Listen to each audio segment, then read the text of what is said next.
Welcome back to Black History for Sleep, where we explore the untold stories that shaped America.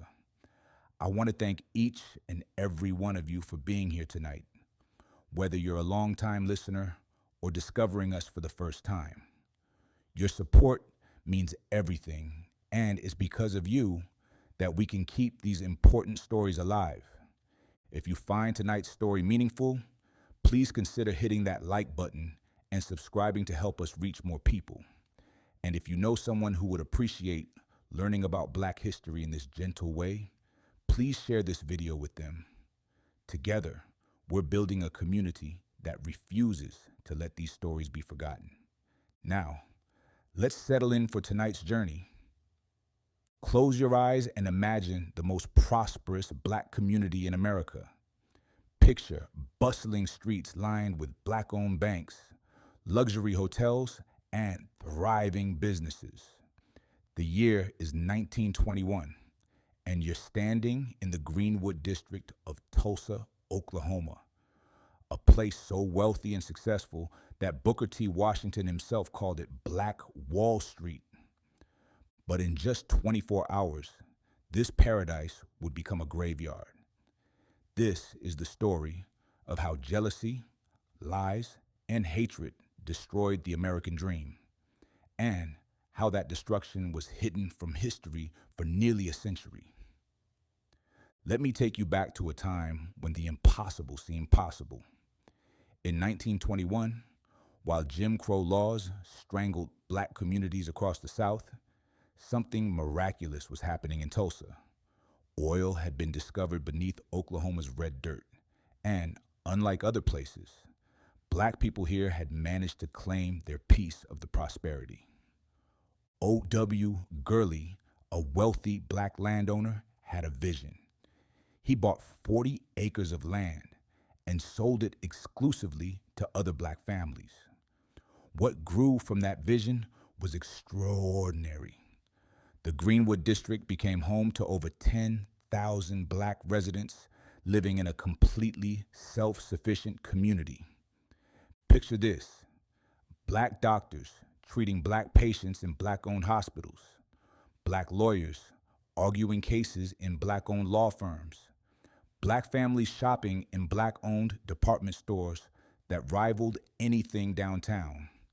The community had its own newspaper, movie theaters, libraries, and even luxury hotels where Black travelers could stay in dignity.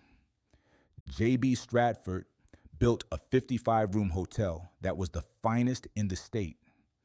A J. Smitherman published the Tulsa Star newspaper. Dr. A.C. Jackson was so skilled that the Mayo Clinic tried to recruit him, a Black surgeon in 1921. These weren't just successful people. They were extraordinarily wealthy, living in mansions with servants, driving the finest cars. But here's what made white Tulsa nervous. Black Wall Street didn't need them at all. While Black people in other cities sent their money to white-owned businesses, Greenwood kept their dollars circulating within their own community. Every dollar spent at a Black business stayed in Black hands, creating a cycle of wealth that seemed to grow stronger each year. This success bred resentment. Across the railroad tracks that divided Tulsa, white residents watched with growing anger as their Black neighbors prospered. How dare they live better than poor whites? How dare they drive nicer cars, wear finer clothes, send their children to better schools? The tension was always there, simmering beneath the surface. But tensions need a spark to become a fire. And on May 30th, 1921, that spark came in the form of a lie. Dick Rowland was a 19-year-old Black shoeshiner who worked downtown. Sarah Page was a 17-year-old white elevator operator. What exactly happened between them in that elevator will never be known. Maybe he accidentally stepped on her foot. Maybe he stumbled and grabbed her arm to steady himself. Maybe nothing happened at all. But in 1921 Oklahoma, the truth didn't matter. What mattered was the story that spread like wildfire through white Tulsa. A black man had attacked a white woman. By the next morning, the Tulsa Tribune had published an inflammatory article with the headline "Nab, Negro for attacking girl in elevator." The article, which has mysteriously disappeared from historical records, allegedly called for Lynch to be lynched. Dick Rowland was arrested and taken to the top floor of the courthouse for his own protection. But word spread quickly through white Tulsa. There was going to be a lynching that night. As the sun set on May 31st, a mob of over 1,000 white men gathered outside the courthouse. They came with ropes. They came with guns. They came hungry for blood. But here's what they didn't expect. Black Tulsa wasn't going to let it happen. When word reached Greenwood that a mob was forming to lynch Dick Rowland, the black community made a decision that would change everything. They decided to fight back. About 75 black men, many of them World War I veterans who had fought for democracy overseas, armed themselves and marched to the courthouse. They had sworn to protect one of their own, and they meant it. Picture this moment. Black men in suits and ties, standing tall with rifles and pistols, staring down a white mob 3 times their size. The tension was electric. One wrong move, one misunderstood gesture, and everything would explode. And then it happened. A white man approached a black veteran and demanded he hand over his gun. The veteran refused. They struggled. The gun went off. And with that single gunshot, Black Wall Street's death sentence was signed. The mob erupted. The black men, outnumbered and outgunned, retreated to Greenwood to protect their families and homes. But the white mob wasn't satisfied with driving them away. They wanted complete destruction. As midnight approached, the mob began to grow. White Tulsans called their friends and neighbors. They raided sporting goods stores for ammunition. They broke into the National Guard armory and stole weapons. By dawn, the mob had swollen to over 10,000 people. But these weren't just angry citizens anymore. This was an army, and they were preparing for war. As the sun rose on June 1st, 1921, the attack began. White mobs poured into Greenwood like a flood of hatred. They moved systematically, block by block, house by house. They would force black families out at gunpoint, loot everything of value, then burn the buildings to the ground. But the most horrifying part, this wasn't just happening on the ground. For the first time in American history, private airplanes were used to attack American citizens. White pilots flew over Greenwood, dropping firebombs and shooting at people from the sky. Imagine trying to escape the burning of your neighborhood only to be hunted from above by your own countrymen. The Greenwood residents fought back desperately. Black veterans used their war training to organize defensive positions. Families barricaded themselves in homes and businesses. But they were fighting an impossible battle against impossible odds. The destruction was methodical and complete. The Dreamland Theater, where black families had watched movies and stage shows, was reduced to smoldering ruins. Mount Zion Baptist Church, the spiritual heart of the community, was burned to the ground. The luxury hotels, the newspaper offices, the hospitals, the schools, everything that had taken decades to build was destroyed in hours. Dr. A.C. Jackson, the brilliant surgeon the Mayo Clinic had tried to recruit, was shot down in the street while trying to surrender. His last words were reportedly, "I want to go with you." But mercy was not on the menu that day. Families ran through the streets carrying whatever they could save. Children clutched dolls and photographs while their parents led them away from the only homes they had ever known. The elderly and disabled who couldn't flee fast enough were left behind to face whatever came. By the time the Oklahoma National Guard finally arrived to restore order, 35 city blocks had been completely destroyed. Over 1,200 homes and businesses had been burned to the ground. The wealthiest black community in America had been erased from the map. But the true horror wasn't just in the destruction, it was in what happened next. Instead of arresting the white rioters who had committed these crimes, the authorities arrested the black survivors.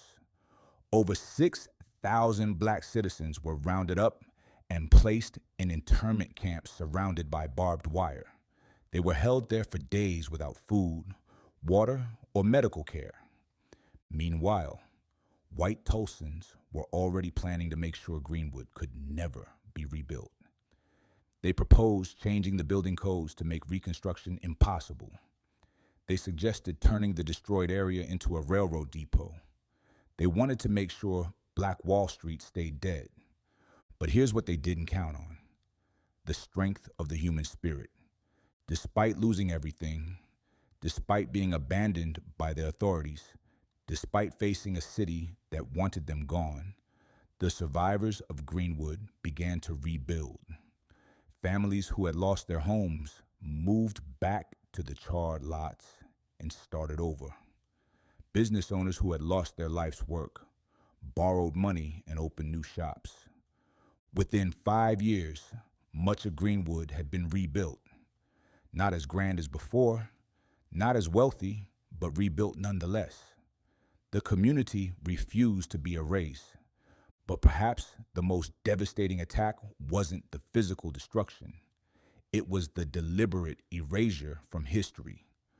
For decades, the Tulsa Race Massacre was literally written out of existence. History books didn't mention it. Newspapers didn't report on anniversaries. Teachers didn't discuss it in schools. It was as if 35 blocks of an American city hadn't been burned down at all. The conspiracy of silence was so complete that many Tulsa residents born after 1921 grew up never knowing it had happened. The city rebuilt over the ashes and pretended the past had never existed. It wasn't until the 1990s, 70 years later, that historians began to uncover the full truth. They interviewed elderly survivors who had kept the story alive in whispered conversations and family memories. They dug through archives and newspaper clippings. They used ground-penetrating radar to search for mass graves. And slowly, the story of Black Wall Street began to emerge from the shadows of history. Today, if you visit the Greenwood district in Tulsa, you'll find a very different place. Urban renewal and highway construction finished what the 1921 mob had started. Most of the rebuilt community was torn down in the 1960s and 70s. Where thriving black businesses once stood, you'll now find empty lots and struggling neighborhoods. But the memory of what was lost has finally been restored. In 2020, nearly a century after the massacre, the city of Tulsa officially acknowledged what had happened. Survivors like Viola Fletcher, who lived to be 107, finally saw their stories recognized as American history. The Tulsa Race Massacre stands as a reminder of what can be built, what can be destroyed, and what can be forgotten. It shows us the power of prosperity, the danger of jealousy, and the importance of remembering. As you drift off to sleep tonight, remember the dreamers who built Black Wall Street. Remember their ambition, their success, and their courage. Remember that they proved the impossible was possible, even if only for a brief, shining moment. And remember that the best way to honor their memory is to never let their story be erased again. Thank you so much for joining me on this journey through one of the most important and heartbreaking chapters in American history. I know stories like this aren't easy to hear, but they're necessary. And I'm deeply grateful that you chose to spend your time learning about the brave people of Black Wall Street. If tonight's story moved you, please take a moment to hit that like button. It really helps other people discover these stories. And if you haven't already, please subscribe and ring the notification bell so you never miss an episode. Your engagement helps us continue sharing these vital pieces of history. I'd love to hear your thoughts in the comments below. Did you know about the Tulsa Race Massacre before tonight? What other stories from Black history would you like us to explore? Your suggestions help shape this channel, and I read every single comment. To my returning subscribers, thank you for your continued support and for being part of this incredible community. To anyone new here, welcome to the family. You're now part of a group of people committed to learning, remembering, and honoring the full story of American history. Sweet dreams, everyone. I'll see you in the next episode.